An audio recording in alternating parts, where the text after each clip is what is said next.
Bienvenido a un nuevo iceberg de conspiración. Esta vez hablaremos sobre la medicina.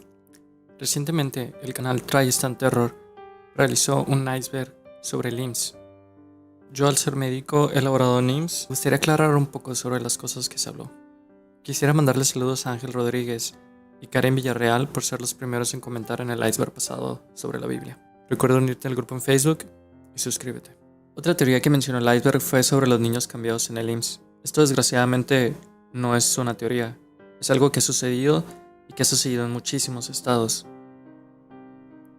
El caso más famoso es de Toluca, del Estado de México, donde incluso hubieran publicidades que decía que si naciste del 23 al 27 de julio de 1974, es probable que vivas con una familia que no es la tuya.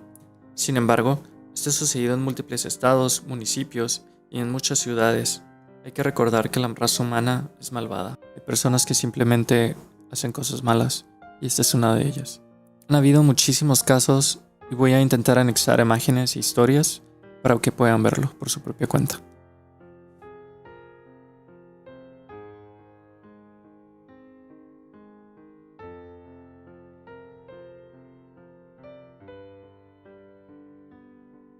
Va a ser como la trituradora de angelitos, también conocida como la ogresa de la colonia Roma. Esto sucedió en la década de 1930 en México. Felicita Sánchez Aguillón Oneira fue una enfermera, la cual, aparte de ser partera, era una asesina en serie. Es responsable de un número indeterminado de infanticidios, se cree que fueron más de 50. Aparte de su labor como enfermera y partera, sostenía un negocio ilícito practicando abortos y traficando con infantes.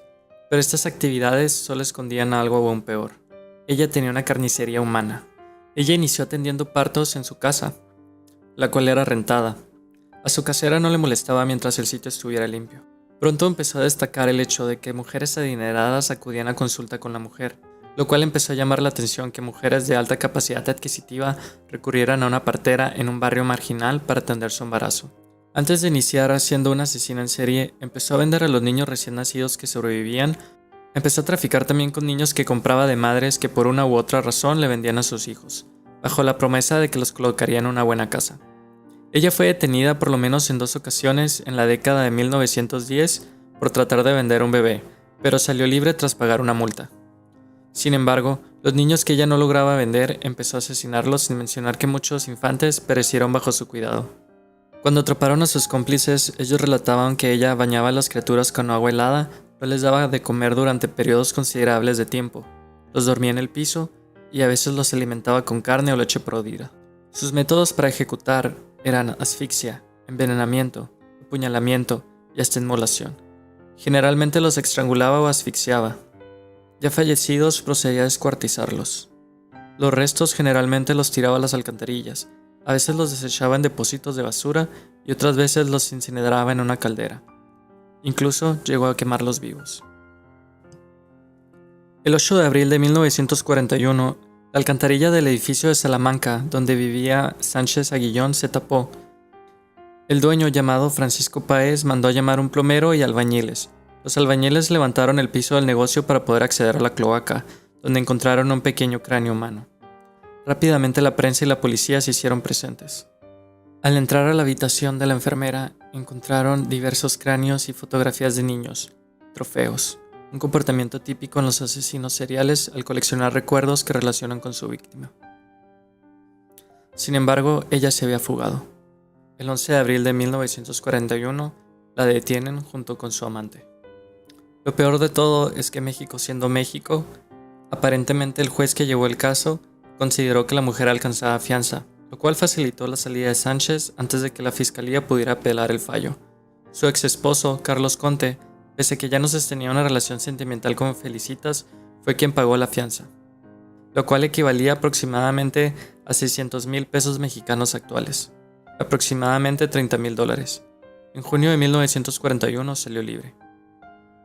El 16 de junio de 1941, ella se quitó la vida con una sobredosis de Nebutal durante la madrugada, en la casa que compartía con su concubino mientras éste dormía.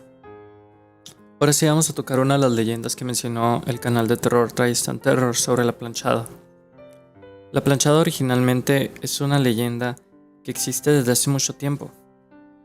La leyenda cuenta que en el centro de México una enfermera rubia y guapa se enamora de un médico de ingreso nuevo al personal, y que desde ese momento no descansó hasta conquistarlo y hacerle su novio, a pesar de fuertes rumores respecto a las costumbres que tenía el doctor de coquetear con varias enfermeras. Para no hacer el cuento largo, ella falleció y empezó a aparecer en los hospitales. Aquí es donde la historia empieza a variar. En algunas versiones, ella aparece y termina el trabajo de las enfermeras, y en otras ocasiones ella aparece y asesina a víctimas en el hospital. Sin embargo, esta historia está en todos los hospitales en los que yo he podido trabajar. He trabajado en 3 estados diferentes, en Sonora, en Baja California y en Chiapas, y cada uno tiene sus propias versiones de la planchada, incluso enfermeras que aseguran haberlas visto y que aseguran que siempre parecía totalmente planchado su uniforme, pulcro, y que las ayudaba a sacar todos los pendientes que ellas tenían. Lo cual es una completa estupidez porque los fantasmas no existen. Sin embargo, es una leyenda de las más populares del país, ya que cada hospital tiene su propia versión y hay muchísimas personas estudiadas que afirman haber padecido este fenómeno. Lo cual es interesante porque se podría considerar como un tipo de histeria colectiva. Hay muchísimas historias y mitos que pasan sobre las ciudades.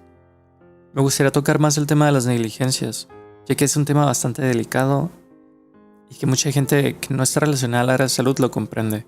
Hay negligencias que por supuesto son negligencias médicas, sin embargo, hay muchas complicaciones que están descritas que pueden pasar en cirugías a pesar de tener una técnica correcta, que no son negligencias, pero las personas las toman como tal.